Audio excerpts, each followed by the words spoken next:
Hello world, Nikolai from Lantilabs with the deep dive today, all about Rebellion unit sheets. Now, I do have some products I want to show you, but I realized there are so many changes as compared to the basic unit sheets, and to fully appreciate the work and the design refinement and thought that went into them, I really have to take a separate video just to walk you through everything I've noticed about the base game unit sheets that actually worthy of consideration and maybe an update. And so, yeah, let's do that now. Even if you are a very seasoned player of Rebellion, maybe there's something here for you. I'm pretty sure there will be. Okay, let's start with the very basics. The base game unit sheets are shiny. If you have a spotlight like I do, you'll notice the glare. So that's the first thing I would like to ideally eliminate completely, and I have. So looking forward to show you that. The next thing is, and that's quite obvious for everyone, is if you have both the base game and the expansion, while they do integrate visually, you want to keep the component size this much so that it fits really nicely in the table. Any design larger than this size just doesn't translate well into storage, because the game was created for these sheets. They do split the volume of the box perfectly in half, which is in line with the half side is Rebellion, half side is Empire logic. And so ideally any change in the unit sheet should keep this size, whether it's everything fits into them or it's somehow split into sections in default and whatever. But we want to keep this design, so we have to integrate any additional information, whether it's units or any placeholders, into the existing shape. Okay, so that's shape and integration. Now, next, let's talk about orientation. As you can see, these unit sheets, everything on them is oriented exactly in the same way. Now, normally, probably that won't bother anyone, but we're talking about a difference in philosophy here. One is fighting to survive, the other is fighting to dominate. One is dark, the other is light. It makes sense for the components to be sort of flipped, or at least arranged differently to reflect the unique design philosophy. Like here we have super heavy units, here we have more fighters, so we cannot really be exactly the same.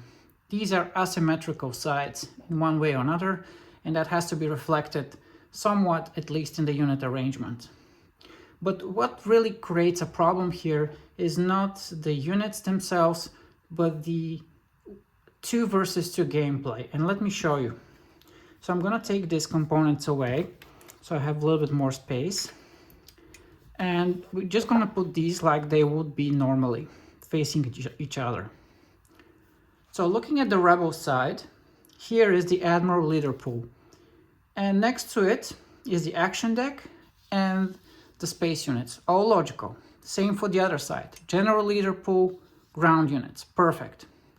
But what happens on the Empire side? We have the ground units next to the Admiral. How is this happening? Well, that's because the designer decided that maintaining the same orientation of the units is more important than having consistent look on both sides, or having everything mirrored, or just making it easier to recognize the other side's corresponding units. Now you have to look diagonally in order to see what unit is actually on the opposite side that matches your own. So I think that arrangement of components is important. Another thing is the leaders. Okay, so we have a few leaders here. If you place the leaders like that, all right, you are close to the sheet, you can probably see them. But what about the person on the other side? Can they see which leaders are in your leader pool? Do they have to hop on to your side of the table? Do they have to ask you? It's really not optimal. It will be much better if, for example, they're placed like this, so it's clearly visible for both sides exactly what you have available. So that's my line of thinking about orientation and 2 versus 2 gameplay. Okay, next, icons in text. Let's have a look about if there is some inconsistencies here. Now for the Empire, the fighters are represented by a front view and all the ships are in sort of like a top view diagonally, which is fine. Is that consistency maintained in the new unit sheet? Let's have a look. Right, here we have the TIE Striker. This is a fighter. Completely different look on the icon. So it has to be one or the other, but not both. Now, ground units. Here we have two ground units. We have the troopers, so I think they've maintained that correctly everywhere. Troopers or light units, they're represented by a helmet, which is fine. Maybe the tank is an exception, and we'll get to that. But the heavy units are all facing to the right, so like walkers. Let's have a look at the tank. Oh my, the tank is facing downward. Completely illogical and not consistent with anything else. So that's something we can fix. Let's have a look at the rebel side.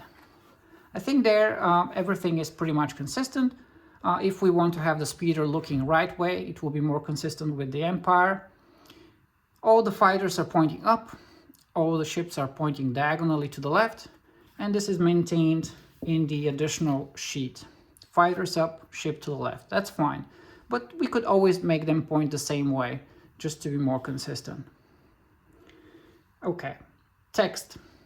There's actually one bit of text here that everybody suggests to be made different, and that is for the shield generator. So instead of having draw one ground tactic cards, everybody's in agreement that it's best to say recover one discarded ground tactic cards. So that makes more sense, and that's what we'll have on the next sheet. And I think this pretty much covers the tiny details here. So we're not going to bother about anything else. And the last thing is, that's really just recently occurred to me is, think about a question. How many times per game do you have to decide if you're playing a 1 versus 1 player or you're playing a team game? Versus the other question is, how many times do you have to reference the opponent's player sheet for some reason? Obviously, the first question, the answer is once. And for the second one, is more than once. And so it makes sense that if you are using one side of these sheets for your own game, then the other side, it makes sense to be for the other player's units, not for the other side of your own, because you're making that decision only once per game at the beginning of the game. The rest of the time, the real estate on the back of your sheet will be much more useful to be the opponent's team game. So I'm going to show you what I mean exactly in the next design. But this will be interesting. I think it's rarely a feature of any unit boards, but I think it will be really useful to have. So that's number 6, reference. Actually, I missed number 5, and that will be card placeholders. And that's going to be a really interesting topic. It's probably my favorite one. So in these sheets, the original ones, we have 2 card placeholders, the action deck and the mission deck. And guess how many actually card placeholders are needed to account for all the different types of cards, assuming you have the Rise of the Empire expansion? 2? No. 3? No. 5? No. 10? No. It's 13 separate card placeholders that are needed, or at least places where you need to plan to store your cards. So let me walk you through them. I'm going to take the Empire's cards, just because they were closer to me, and I'm going to use the Empire sheet. So let's say we have the mission deck, and let's say we have the action deck. Which one? Okay, let's say I have the recruit deck. Technically, we also have an action hand, and we have a mission hand. We also have a mission discard pile. We have a separate action deck, and we have a combined action and mission deck discard pile. For the probes, we have a hand of probes, which is secret, only we know what it is. And we have a discard pile of probes, or technically these are probes that are stored in the box. That will be all the setup probes which cannot be used in the game anymore and are technically returned to the box. And we have 4 more. We have ground tactic cards hand, which is actually not secret. And we have a ground discard pile. And same for the space cards. We have a space card hand and we have a space discard pile. So all these cards, they will have to have some place somewhere on your table, on your side of the table, and the game doesn't really account for them in any way. There is no explanation, there is no diagram, there is no suggestion. You just have to figure it out. And it's not that it's a problem, but if we could suggest a better system, if the sheet themselves helps us organize all that, wouldn't that be much better? And so that's one of the things I struggle the most, and I spend the most time, and I made the most changes to. And the new version of the unit sheets will have an improvement on that in several ways. There's 2 more categories of things that I want to improve, but those will cover exclusively and entirely 2 new products. One will be combat. We're going to have a completely new system of combat integrated into the sheets, and it will be, the other one is more units. So how are we going to handle all the new units, for example, from the Wider Frontlines expansion? And that will be an entirely new product. So that's coming in the next video. I hope you enjoyed this deep dive, and so stay tuned. The next one will be coming next week.